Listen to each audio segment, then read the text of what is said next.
Hey, Vic, got a couple for you. First on injuries. How did Cortland Sutton come out of yesterday's practice, and what's the plan for today? He did fine. He still has to recover from it some more. I think he's questionable for this game. We'll see what kind of progress he makes in the next couple of days.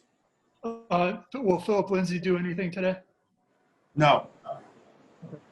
And then second question is, when you have young people in the secondary like you're going to have on Sunday, how tough is the balance is pressure more to help them or drop in coverage to help them? Well, that's a balance you have to decide each and every week, regardless of who you have in the secondary. But certainly with a guy like Roethlisberger, who's experienced and seen it all, we'll have to have some good mix. And so, I think the youth is, that's part of it, but not the big part of it. Next up, Mike Kliss. Yes, Coach. Pittsburgh is generally considered one of the heavier blitz defenses in the league. At least people will keep stats on that. And you blitz some, but you're not a whole bunch. Could you kind of just go over your philosophy on blitzing? Yeah. Pittsburgh isn't doing it quite as much as they used to, when they were known as Blitzburgh. But, yeah, they've simplified and tightened their scheme. We've gone through different stages with ours. We have the pressures to call. It's just how much are we going to call them? There's been years in the past where, we had a lot of pressures called. To me, it's just a matter of doing the right thing for your team, playing the team that you're playing. Next up, Troy Rain. Coach, you added the linebacker Anthony Chickillo.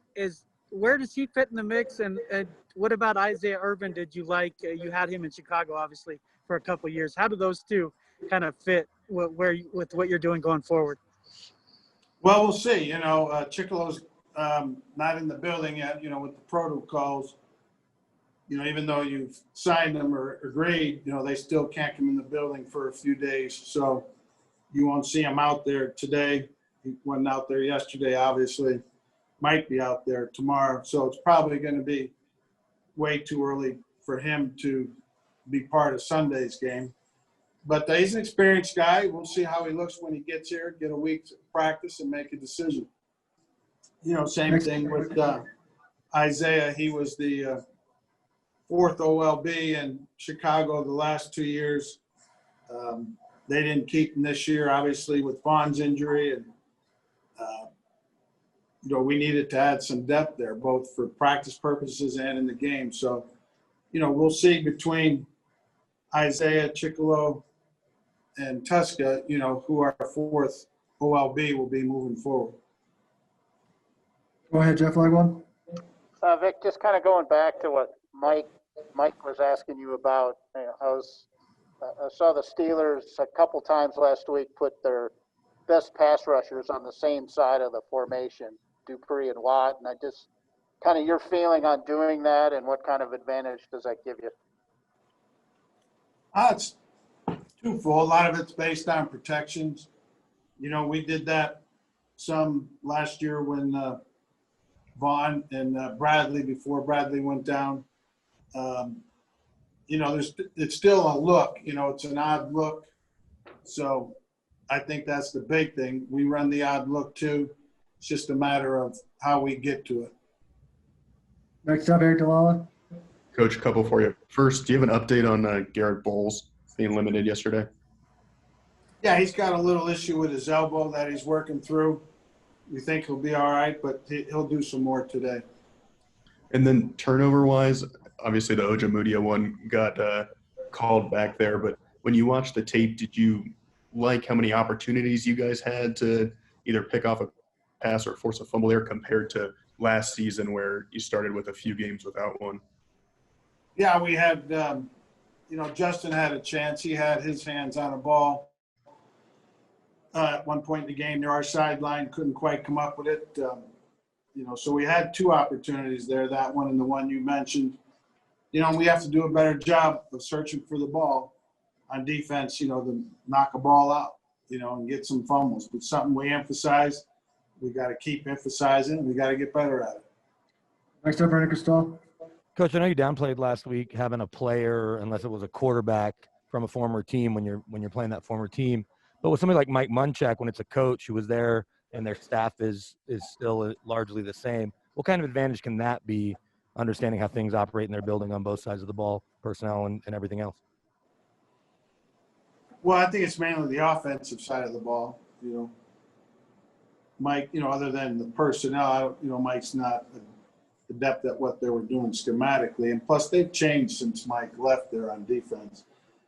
But, yeah, I mean, you can obviously ask Mike some questions about the offensive line, about what they like to do. So, yeah, I mean, it's a little bit of an advantage more so than a player, for sure.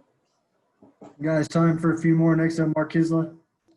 Yeah, based on this conversation, blitz and turnovers. I thought that late blitz by Alexander Johnson in the game Monday was pretty close to causing a turnover, or could have caused a turnover. It could have won that game right there. So that's kind of lost in the shuffle a lot of times. But what I really want to ask you about is the offense, young offense, philosophically.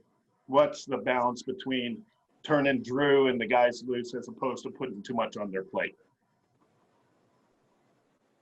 Well, I think they're capable of, having a pretty good bit on their plate. We did a lot of personnel groups the other night. We ran various types of passes, screens, short, intermediate, deep.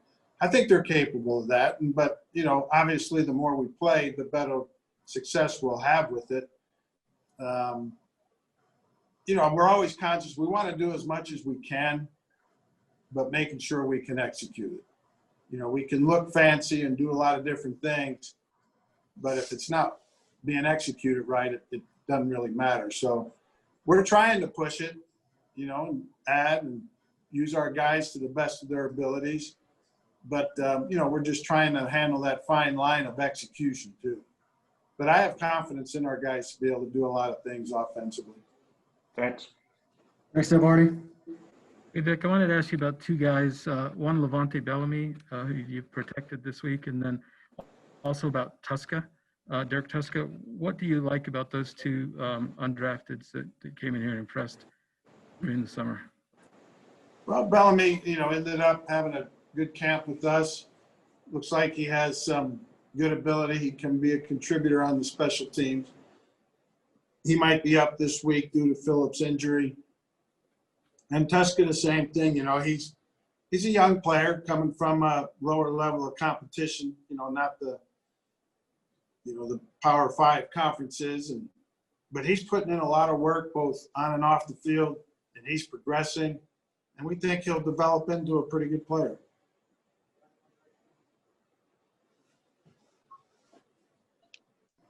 Zach, finish this off.